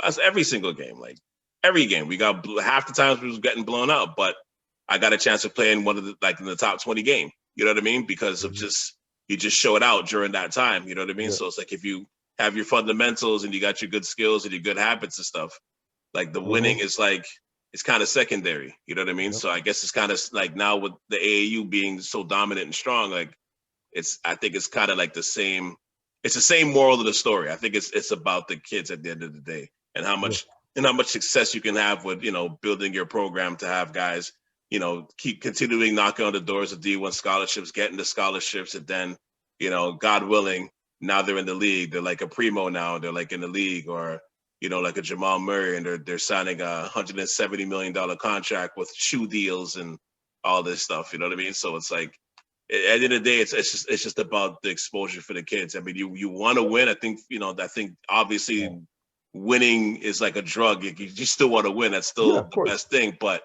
it's like, if I think it's kind of like the combination of both. You can't catch feelings if you lose, or you lose every game. Did your kids show out in every game? It's probably like the best thing. And I think, I'm always a competitor at heart. So, I always believe that all the programs here should just play each other, right? Like, that'd be good. And this is just the competitor in me, right? Yeah. Like, this is just my ego. Like, I know when I coach, when I was coaching my North Toronto team, I wanted my North Toronto, because we won the CYBL, and we beat up on Ottawa Elite. We beat Ottawa Elite. We beat Brookwood Elite. We beat, we won it. We beat Bounce. We won the CYBL. And, for me, like, as a competitor, it's like, I want to see how my guys stack up against your guys. I want to see how good your team is. It's about bragging rights. No different as if you're a player, right? Yeah. I know. Yeah, but look, I agree with you. Yeah. But there's some complexity to some of these sneaker circuits, right? Because the way I look at it is like this. I'm talking, if I was in a position like a UPlay or like a Canada League, I don't give a shit what you do with CYBL. You can play in little CYBL. You can play in your little, signature league. Go play in those leagues. Yeah, I'm taking the best players in those leagues. I'm going down south. Exactly. Because if a Brookwood is in one of those tournaments, you ain't got it, bro. You don't got it, bro. Yeah. I agree. And that's what I'm saying. Like, I don't got it. Yeah. But what I'm saying is, like, for me as a competitor, as a coach, I want to play. So I want a tournament where I want to see how my guys stack up against the U play. Play 17, U bounce, whatever. So whatever age group I'm coaching, I want to see how my guys stack up against that age group, from bounce, from grassroots, from U play, from Northern Kings. I want to see, because Northern Kings, our only loss was to Northern Kings, and again, they use sometimes they use the CYBL just to get guys played together. Because you're bringing guys from all over the place, and you want to get some games under your belt, right? So I know our only loss in the CYBL was to Northern Kings, and we never saw them again. And so, but I know for me, that's where my competitive nature would come in, to say, okay, well, let's settle this. Let's have just have a tournament with, not just the four shoe company, but just let's have a tournament. I know the CNIT tried to do that, that was MPH. They tried to do something like that where they have all the prep programs. So stuff like that. I would love to see it. When the shoe circuit is done, I would love to see some of the teams in the CNIT. It would be even better. So then there's a tournament where you could go up against all the top prep programs, for bragging rights. But that's just me, right? And Scarlett, I had a conversation with Scarlett, and Scarlett pointed out, and kind of like that, like, we don't need to. We're good. We get our guys exposure, and that's it. We're not necessarily around for that. For some people, they want us, like me, like, let's have all the teams play, all the organizations play against each other. It would definitely be great for the city, great for the kids, because kids talk already, right? They're having social media, and they're talking ish amongst each other. But again, it's neither here nor there.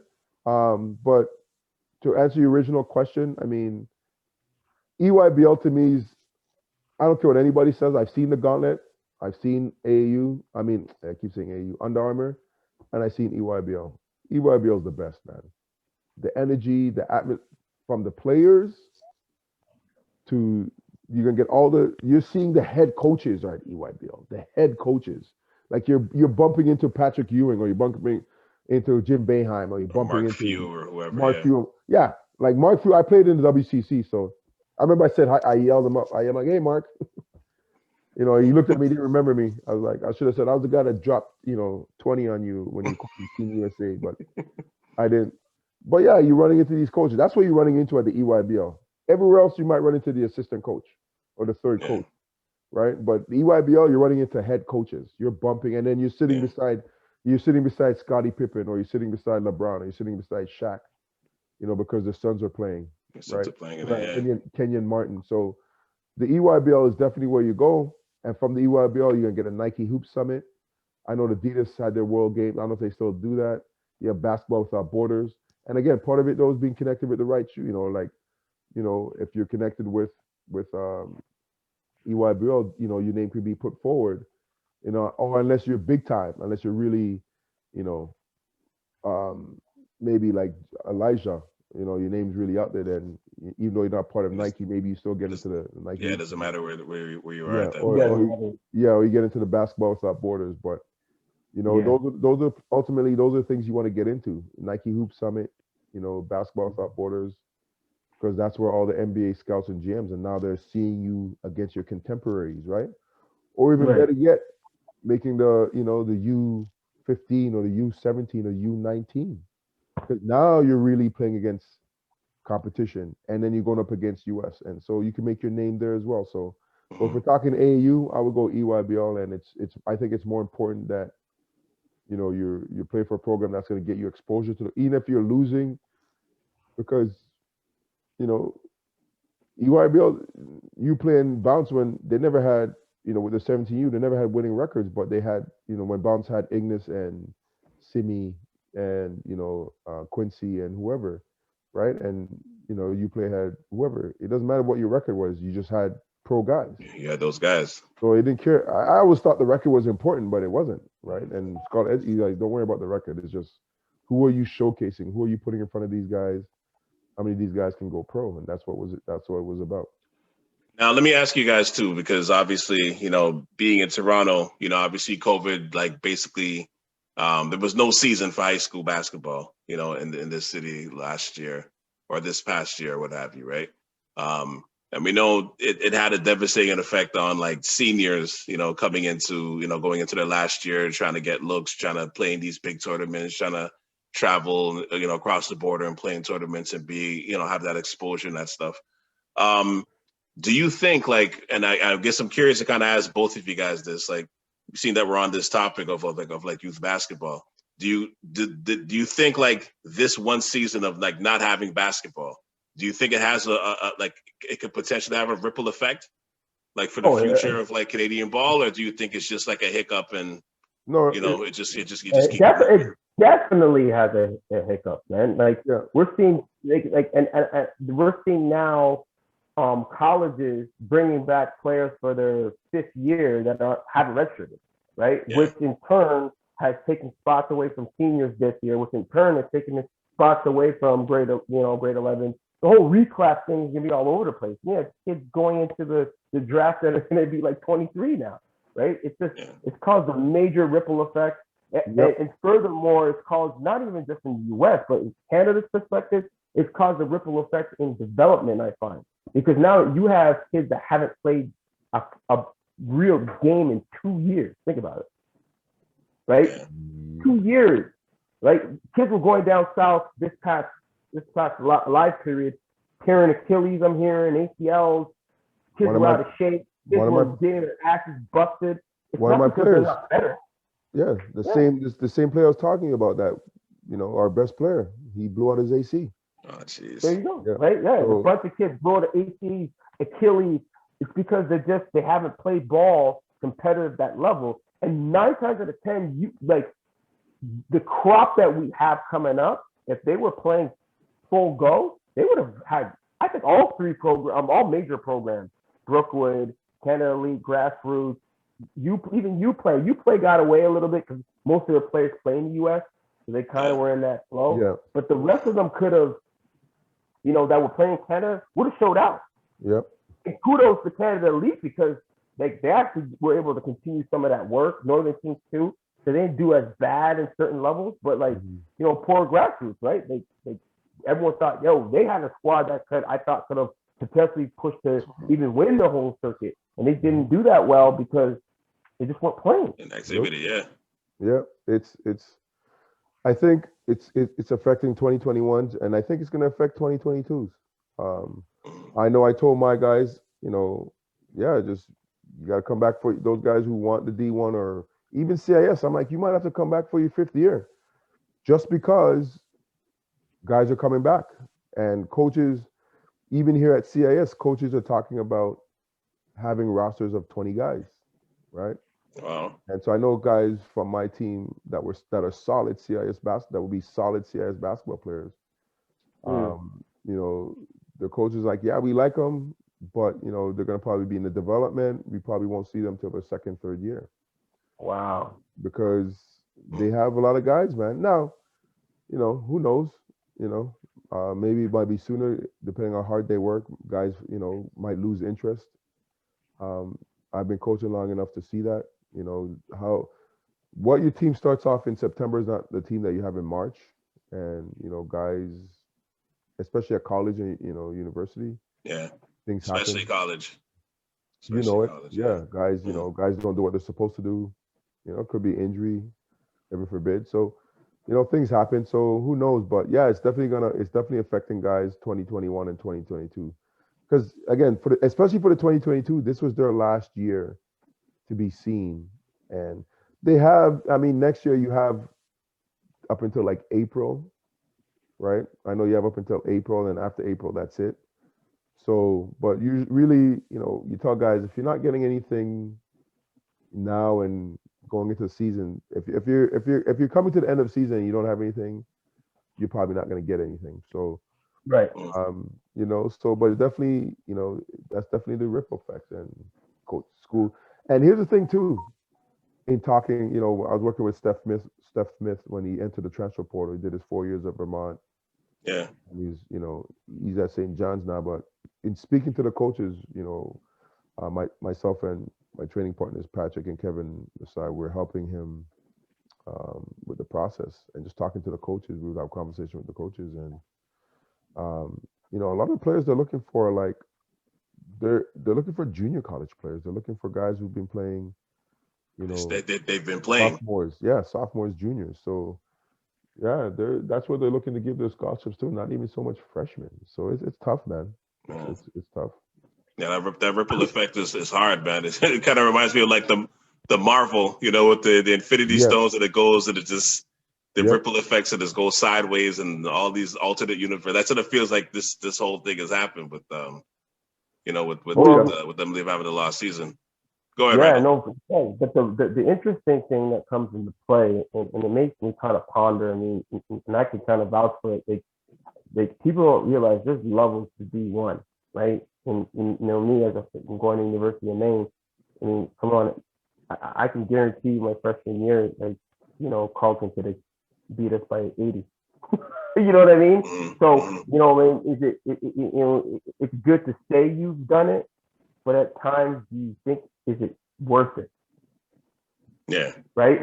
So looking at this whole perspective, does the holdover make CIS or whatever they call it, esports, stronger now because more players are going to go play for play? Like there's opportunities out here as well. I just think the perception is it's always better south of the border. Right. Yeah, I think I think. Like I'm always assessing my guys, and my belief is this: if you could play, you want to play as a competitor, you want to play against the best of the best. And you have some borderline guys that are like low D1, maybe, or they could be like really stars at the CIS level, right? I'm not gonna, that's like saying RJ Barrett or Andrew Wiggins should play CIS. Right? We're not saying that obviously because those guys. No. Exactly. There's levels to it. If you're exactly. Go. Like even if you're a fringe. Yeah, exactly. Right. Like why go play D2 at this point? Yeah. You might as well just stay and go CIS because most players are back in Canada anyway. As soon as we finish, the experience is great, but you're going to get a good experience. See, you played at the CS level CIS level. I mean, it may not be always translates to the same experience, but at the end of the day, it depends, right? Like what you're trying to get out of it. Ultimately, you're trying to get a degree. Yes. And it depends what, and part of it too comes into financial, right? Like D2 schools gives out scholarship, free education. So I think a lot of times D1 is free education, D2 is free education, D3 not so much. Yeah. Junior college, it's free. I didn't pay, depending on junior college you go to. So that plays a factor into it. If you could pay for school, that plays a huge factor into it. Yeah. What I say to players, if they're fringe or not, I'm like, yeah, you're not D1. Because what I've come to realize too, you have guys that have D1 bodies, athleticism, height, but they don't have D1 mentality. So I'm like, yo, you need to go play CIS, right? You don't work hard enough. You're not a dog. You're mentally weak. You go down there, you're gonna, because if I'm yelling at you, and you're folding, you're done. Because I'm a cupcake compared to these coaches down there. So. And also D1 mentality is just your work ethic. How much are you, and then there's guys who don't have D1 bodies and athleticism, but they have D1 mentality, right? Because they're willing to grind and work hard. So, I assess the guy and I'm like, and again, can you pay for it? So I'm like, if you're a CIS guy and you can't afford it, then you need to go to CIS in Alberta or CIS in Halifax because they'll give you money. They've always given, outside of Ontario, all the universities in Canada give you money and they pay for your education and they hook you up. Like Alberta, like 2 of our guys from Oakwood went to Alberta and they're good. They're loving it out there. They're gods out there. When they graduate, they're gonna have great jobs out there. You're out in BC, wherever. Just get out. So part of it too is the money. But as much as we want Canadian kids to stay, some of these kids can't afford it, man. These kids are coming. Like I was so happy we have a kid. Dewan Williams. Jane Pun Finch kid, right? And cornrows, coming in grade 9, little dickhead, and by the time he leaves, and he's at Alberta, the cornrows are gone. He's wearing glasses. I'm like, who the fuck is this kid? Right? He's mature. He's grown up. You know what I mean? And he's graduated with a degree, and those are the stuff that you love. So. I totally agree, right? There's players that go play CIS and get that, and then there's players that could play D1, and I think the problem is though selling D1 to guys that are not D1, right? And making them think that that's the only option. Is like, I'm honest with my guys. I'm like, you're not D1, man. I tell my guys that. I don't lie to them. I'm like, you're not D1. You might be quick enough, have athleticism, but you don't have a D1 mentality. You don't work hard enough. You don't commit yourself to the game. So play CIS, and you could dominate CIS. You could play CIS and get a pro contract. I love what the CEBL is doing. They're taking, a couple, CIS players from the team and putting them on and playing with pros.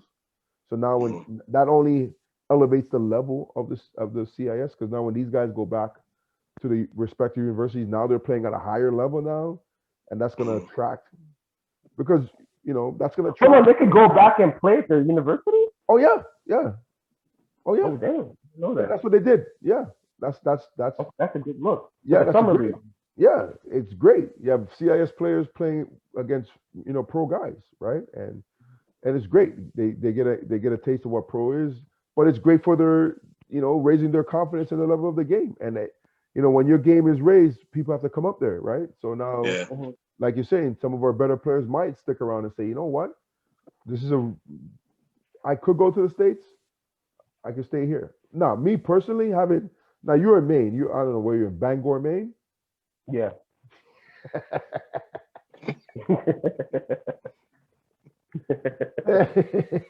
No wonder you didn't like D1. But like, there's also the experience of that. I think outside, college, the truth is, wherever you go, if you go to, as long as you go away from home, I think if you're from Toronto, I would say go to a university outside of, even if it's just in Brock University, just go away from home. Like, don't go to university that's in your hometown, because you have you enjoy college more when you're away from home. And so, like, I know, Yeah. So I would definitely tell guys, if you're a CIS guy, I'm like, play CIS, man. You're still gonna have a great experience. Try to go away from home though, right? Like try to go away to like, even Just if so you it's can like, build that life experience. yeah, get away from mom and dad, and just go enjoy yourself and have fun in college and whatnot, all the great stuff that comes from college. So Right. I definitely push CIS, right? But I don't, I'm not gonna see a guy that could play mid-major D1 and tell him to go CIS. No, go play mid-major. And we all know too, there's growth that happens physically, mentally, and emotionally. Right. And so when you're growing in college, you might turn into a different player just because you're growing into your body, getting more coordinated, and then you're putting on strength, and your game, it just completely changes your game. So there's a lot of those factors go into it too, right? And I've seen it the other way around. I've seen players that don't go D1 and that go that end up going to CIS universities, and the coach doesn't know what to do with them. In fact, the coach because the coach doesn't want them to leave, allows them to do whatever they want. And there's no growth in their game because now nobody's holding them accountable. Nobody's telling them, they can miss practice whenever they want. Yeah. Like I've seen that. Like I've seen it with players when I was at Ryerson. I've seen it with players that were at other universities that coming on. I'm talking this kid's like when he told me he's going to this school, I'm like, oh, you're gonna destroy the CAS. You're gonna be a monster. And then Right. I'll see this kid playing, and he's just like, he was like Lenny Cook, just that's what he wants. He could do whatever he wants whenever he wanted to. Tell the coach to shut up, and then there was no growth in his game. So it's part of it is the player ready to play CIS, or so is the player good enough to play D1? Should he stay CIS? And then like anywhere else too, you got to go to the right program and play for the right coach. I think Because that's I've like the seen, biggest thing. and I tell people this all the time. I'm like, I've seen kids play CIS and kids from Toronto go play, and these coaches bench. I'm like, you're sitting on the bench? And I've seen the kids, and I'm like, what? And it blows my mind. Like the coach is an idiot. The coach is just a complete fucking idiot. And there's idiots, whether it's D1, CS, there's idiot coaches out there. And Hmm. he fucking make this shit harder than it needs to be. And they come up with their pre-notion that this is, and just make the game hard. And instead of, seeing a kid and recognize what his potential is and getting that potential out of the kid, they'll bench that kid or they'll enable that kid, don't know how to use the kid. So it's all about the kid. It's all about where his level's at. But, it's what's the right fit. What is the right fit for this kid? And D1 is not for everybody, man. It's not for everybody. Everybody wants D1 because they see it on TV and it looks good. But what are you doing to get D1? I tell that to, one kid I'm coaching. I'm like, yeah, you have the talent, but you don't put in the work to be. So what happens when you get to D1? What now? Because you're gonna have to. Right. Dude, listen, Yeah, man. you got to work. Because I truly believe, because I played Division 1 basketball and the I never felt now before I've never felt the kind of pressure that I was under, the intense pressure that I was under playing Division 1 basketball. And so now life to me, what people consider pressure situations, I'm laughing. People are like, why are you so calm? I'm like, I don't know. It just doesn't like I've never felt anything equal to playing Division 1 because these coaches' jobs are on the line. And my coach he's the director of scouting now with the Chicago Bulls, but he was a fucking psychopath. Just under constant pressure, and and That energy gets transported right to the kids. exactly. And Yeah. so I I really honestly look at guys. I'm like, you're not going to be able to handle what's waiting for you. So yeah, you want D1. It's like, again, everybody wants to win or everybody wants to be a millionaire, but what are you going to do? What are you willing to do to get there and do it? It's one of those things that sounds good, right? It sounds good. I want a D1 scholarship. It's like a reflex answer, right? Okay. And So as long as you're not promising kids and lying to them and honest with them, and I agree with you. CIS, there's nothing wrong with CIS. And CIS is definitely a lot better now than because I know what Calgary came up and played us when I was at St. Mary's, and we gave them 50 in the first half. I remember my teammates like, this is what basketball's like in Canada. I'm like, no, maybe this school sucks, but no, it's not. but it's different now. Now I want to wrap up. We probably have to come back and do this again because I want to talk about like Team Canada, all this stuff. So we'll come back maybe later this month and have this conversation. But I kind of want to wrap this up by, like I said, I've said my comments last week on Game 6 Giannis. Because everything that's going on right now, that's kind of getting chucked to the wayside, and I don't think we should forget it. Just quickly, I just want to hear you guys' thoughts on Game 6 Giannis. I haven't really said a lot today. I kind of like it. It's not bad. Coach, you go first. No, I mean Giannis had that's an all-time historic performance in the game. Like to wrap up an NBA chip, like my man put it on the line. Giannis takes a lot of criticism for like his flaws, but I don't think people realize his greatness and what he did. My man went to work that game and willed that win. And he did everything, like defensively, offensively. I think he even hit some free throws. I can't remember. It's been a while back, but my man went to work. Like he had an all-time like NBA performance. Like it was hard to stop a dude that plays at that level. And you can say whatever you want, but like I think we were in another chat where one of our boys from Miami was like, he got no skill. He was like, what are you smoking, man? Like my man won a chip and deserves it. It's like, yo, there was no asterisk to that. He went out there and he balled his ass out against a very good team that was favored to win. Right? And that's basically what I gotta say. He deserves it. Yeah, man, I was so happy for him. I don't understand. The one thing Giannis can't do is shoot. So I understand when he has no skill. He can't shoot. Just because you can't shoot doesn't. You can do other things. Like guys can handle the rock. They're skilled to handle the rock, and Giannis could handle the rock. My thing was always they weren't. I always thought that and it's sort of the same thing with Pascal. Was like you've tried pushing the ball full court. It works during the regular season, but in a playoff now when teams are sitting back and forcing you to shoot, it doesn't work. Here's what does work. What Giannis started to doing in the later games. Catching the ball, not bringing the ball up, let Drew Holiday, whoever brings the ball up, but then catching the ball at the free throw line, catching the ball at the elbow, catching the ball closer to the basket. Now you're sort of like a post player, and then now when you see the double team coming, it's easier to kick, right? So I just loved the Mamba mentality that he had.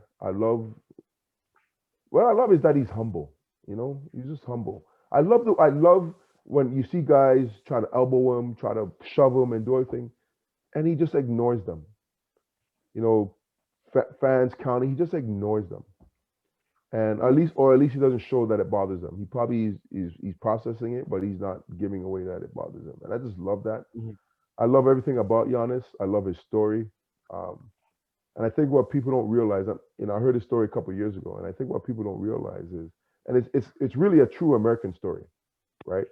Like a guy who was setting CDs on the streets. Yeah. Like, think about where this guy's coming from, right? And I'm like, yeah, of course this guy's going to get it done because he was at the lowest of the lows. There's days they were talking about like that their family would go basically without eating. Right? Selling CDs. Yeah. So everything from there is gravy, man. So this guy has, he knows, he's already humble. He knows what it's like to have nothing. You still hear stories about kids here in America who come from tough situation, but I don't think any of them are selling CDs, right? I don't think they're selling CDs. Like I know Iverson's mom one time, she had to choose between paying the light bill or buying Iverson basketball shoes. She bought him basketball shoes. But I know these kids are not selling CDs, hustling CDs. One, it's hard to do, but I just love everything about Giannis. I thought Game 5 was amazing. 50 points, 5 blocks, rebounding. Just that's what you're supposed to do. I always say if your best player is your hardest worker, you're always going to be successful. Nobody's ever going to talk me out of that because I've seen it over and over and over again. The teams that are successful, when your best player is your hardest worker, you're going to be successful. And I wanted Chris Paul, if I'm honest, more so than Giannis, because I know Giannis is 26 and he'll have it. But Chris Paul always being hurt the ultimate competitor, and just never getting over that hump. And unfortunately, now Chris Paul is our modern day Karl Malone, John Stockton, Charles Barkley. Yeah, Right? it is what it is. It is what it is at this point. He's not winning a ring. He's not No. at least not as a player. And so, and I firmly believe that I don't think he's gonna. The window's closed. Like Phoenix is not winning it next year. Yeah. You know what I mean? Unless No. yeah. And so what happens now? And so I really wanted Chris Paul to win, but I love the fact that what Giannis did. I think he's everything, everything that's great with basketball. He's sort of a throwback. He stayed with the same team. He just worked hard, and he just kept persevering. And that's my favorite character trait. Is perseverance. I think it speaks to the human spirit more than anything else. And I love the story of people who just persevere and just keep going and not listen to the naysayers and not give in to the failures and not give up and just figure it out. And so I love what Giannis did game 6. I thought it was amazing. And I'm a big fan. I definitely obviously, when you see those losses, like, you get frustrated. I know I did. I'm like, especially somebody who loves shooting, who loves teaching shooting. And I'm like, dude, how is nobody just making the minor adjustment? Because when he starts his free throw, his elbow's literally out here, and then he's coming this, and it, when you shoot, your shot should be as quiet as possible. It should just be up, boom. But there's so much movement in his shot, and it throws his elbow off, and his elbow's kicking, and it's throwing his shot off. I'm like, how is nobody just recognizing, like, just getting his elbow, let him start his elbow lineup and just straight up. And he had go ahead, what's his name? He had Koiver trying to teach him too at one point. Yeah, I'm like, how do people not figure? And maybe it's just one thing I learned working with Patrick Williams is your body as well, because maybe his left side, there's a problem with his left side that's causing the imbalance, and a lot of times that's what's happening. There's a certain part of your body that's affecting. Like sometimes you can't get your right shoulder up because your left lats is tight or off. So I learned a lot from Patrick. So maybe that's and Giannis, technically he's a lot bigger than so maybe there's there's tightness somewhere in his body that's you got to get loose in some areas. Yeah, throwing his alignment off and throwing his shot off. But other than that, I always love Giannis because he just plays hard. He plays hard. Yeah, I think at the end of the day, like for me, it's just to wrap it up, like it's Game 6 Giannis. I think that's forever going to go in the lexicon, right? Like, yep. Like it just is what it is. Like I was telling Randall before, like there wasn't any team I was really rooting for. I was just I just wanted to see good basketball. I was happy if either side won. I love the story for both sides, but like after what Giannis did, it's like, yo, you can't, number one, he's a champion. You can't say anything anymore, and then 2, the way he did it, like how do you have anything negative to say after what he did? Like, just, again, he can't shoot threes. Okay, leave it alone now. Just, look what he just did. Leave it alone. Yeah. Like that talk is like forever done. It's over. It's over. Like, he won. Yeah, you can't take it away. It's over. And I love how you said, I don't care if we ever win again. We did it the hard way, and it's worth it. I don't care if I don't win a championship ever again. This was so gratifying that, we worked so hard and we pushed through and persevered and we won a championship. And I'm the same way. He could never win a championship ever again. Game 6 will go down as one of the best, one of the greatest playoff performances, and he's an NBA champion. No, that's it. And I think the underrated MVP is PJ Tucker for coming up with the Greek Freak threes before Greek Freak even had him. you guys need to see that clip. But on that note, we're gonna wrap it up. Are you talking the one with the diamonds? No, he had the new Greek Freak threes. He came into the locker room with them on, and like he's holding him. He walked past Greek Freak, and Giannis is like, "Yo, where'd you get those?" He's like, "I don't even have those. Those are my shoes." Yo, PJ Tucker's unbelievable with the shoe game, man. But we're gonna wrap this up though. Yeah. But thank you both, man, for having this extensive conversation. A shout out to Randall for putting this put the battery in my back a little bit. I wanted to talk about a little AAU stuff. So, and I've been meaning to have this conversation for the longest time too. Yeah. So this is kind of like a reminder. So thank you, Randall, for the reminder. Yeah, man. So like I said, I want to talk about Team Canada. Like we'll come back and do this again. Definitely. No doubt. Yeah, I definitely have a lot to say about that. Yeah, 100%, 100%.